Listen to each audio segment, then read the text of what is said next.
Peace, what's up? This is Rival, representing B-Boy B-Girl Lifestyle, and we have RC back in the days became King UpRock. Word, and we're just linking up out here in our community, New York City, and as you all know, I'm from Jersey, but I like to travel and ask to find out about knowledge in regards to history that led up to what's going on now within the rock dance community and also within breaking. So I have here King UpRock, and I'd like to just go over some of the concepts that we want to try to put together in regards to pit rocking and what that concept may mean to him, or if it means anything, right? Because I know that rock dance has its legacy, and I'd like to hear a little bit more from him in regards to what our generation is doing, what we should do, any advice, you know, things like that. Burning you Correct. You gotta try to do something back to burn his burns. Correct. It's not blocking, and you can't. And you know, a lot of people just go this, and they just stand there and they move. They don't even jerk. I know, and I understand because the jerk came from Bushwick. You know what I'm saying? The jerk came from Bushwick. A lot of people in other boroughs in Brooklyn, whatever, they didn't do the jerk. They just do a get down, like just do and throw themselves down. They didn't have the jerk that we do.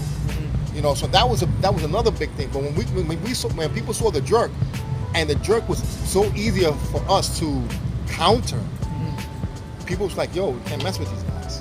That's why with Danny Boy and Carlos and Can you explain that the counter, the jerk? Well, if you're going down, like almost like going straight down, right? All right.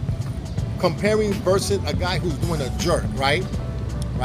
Now going down straight down, you're using your whole weight on your knees. And what's happening is if you're not flexible or able to bring your body, because you don't do it too much, your timing of coming up is going to be slower. If you're doing a jerk, because you got your legs crossed, if you feel it, it's like a spring. So for you to get back up, you're going to get back up quick, even to the beat, to counter the burn right away. You know what I'm saying? But that's what a lot of people don't want to do. A lot of people want to watch, don't want to get somebody who is experienced.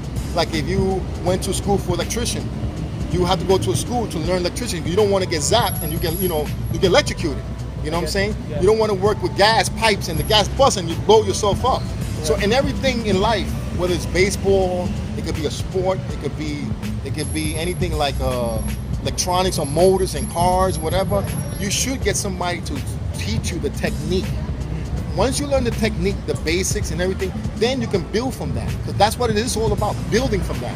Because you could be Latino and you could add some Latino moves, but in now changing it into the funk, because you're dancing to funk and soul music. You're not gonna dance like a Latino in Latin music and burn that way when the music is different, unless they're playing Latin music.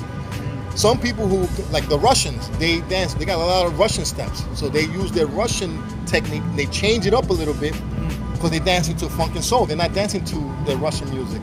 So you can always be creative. Yeah, everybody should be creative, but it takes work. A lot of guys today don't want to work. It's like breaking. I used to teach breaking, and a lot of guys just want to do power. They don't want to do footwork. They don't want to do top rock. They don't want to do freezes. They don't want to do this. They don't want to do that. They just want to be impressive. Headspins, air tracks, and stuff like that. That's all good, but what happened to the other part of the dance? You need that foundation, that top rock, and you need the footwork and stuff, you know, and you need that flavor and a style that fits you. Don't try to look like somebody else. You gotta do you. You know what I'm saying? And that's what's happening a lot of time with dancers. And it's just people just thinking like this is a fast way to make money. So in that essence, right? If someone really cares about the dance, right, and they really want to be able to understand it, but they're not able to reach out to you, right? Or they reach out to some of the pioneers of this dance in this area. What are some like simple ideas that they can follow to try to know that they're doing the dance correct? Because they have an interpretation through YouTube, right? Which may not be the right interpretation of what it is. So how can they go about, aside from reaching you directly, you know? Well, listen, anybody can reach anybody today. I mean, with the internet, it's so popular, and now through business, people run their business through internet. So somebody to find you, and if they know your name or know something about you, they can Google it and they pop right up. So you put King UpRock, boom, it comes up in Google. So it'll tell you emails, it'll tell you websites, it'll tell you stuff I've done, you know. So it's impossible somebody to say, unless they don't have internet, then it's different. But I know that people have videos.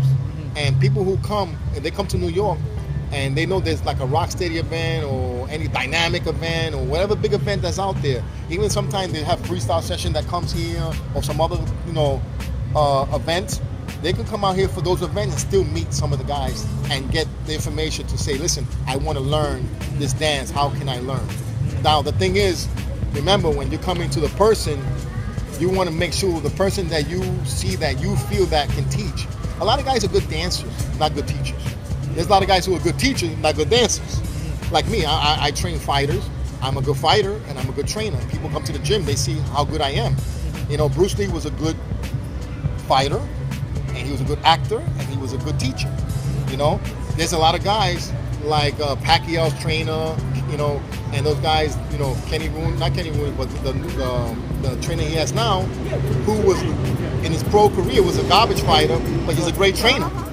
So, like I said, there's people, it depends what you want. You got to do your research, what you see, and who's really taking the eye that's saying, wow, this guy's out dancing everybody, this guy's on fire, I want to learn how to dance this style.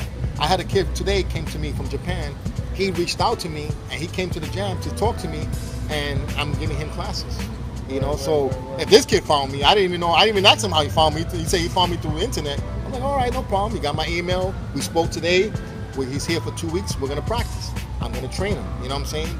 And in 2 weeks he'll be good. Word. So that's exactly what it is, man. If you're really about learning about this dance, learning about the people behind the dance, the people that have put blood, sweat, tears, work into what's going on. Do your research, and everyone is more than humbly able to address you accordingly. One more time, I want to thank King UpRock RC for this interview and giving us some of his insight in regards to his history, the ideas behind some competitions, and how it originally used to be. Any last words? Don't be afraid. If for most guys out there, I know you guys put your video as you're a rocker, and then if I go to a circle, don't run away. Bring it. This is what it is all about. You want to grow in this dance, you're gonna have to compete. You're gonna have to show what you got, and if you lose, then you know what you got to go home and practice. You know what I'm saying? Don't feel like, he's King UpRock. Don't matter, because that's what's all about the dance. We're trying to exchange, stuff. I see sometimes I dance a new guy and I see a little move, I'll take that move and flip it. You know what I'm saying? I still learn. I'm still learning from new generations, because sometimes they don't know what they're doing, and I see it and I say, oh shit, I like that step. I won't say it, but then I'll do it right away and I'll flip it. And I know that next time they see it, they're gonna be like, oh, this guy took my move and he flipped it. You know what I'm saying? That's because I'm in that stage of I can do that. But a lot of guys, I just want people to understand that there's a lot of people out there who really want you guys to learn, and you should jump on it, because when this, like I said, this is supposed to be a culture, and we're all supposed to learn from each other. And like me, I'm still battling at my age. I'm 54. I still battle, and I'm not afraid to battle anybody. I battle anybody, whether win or lose. I'm there to battle, because I'm a true rocker. I'm not like some guys who just come up out of the woodwork. I'm an old school rocker and don't battle. That ain't me. That ain't me. Those guys stay home. Word. Thank you very much, man.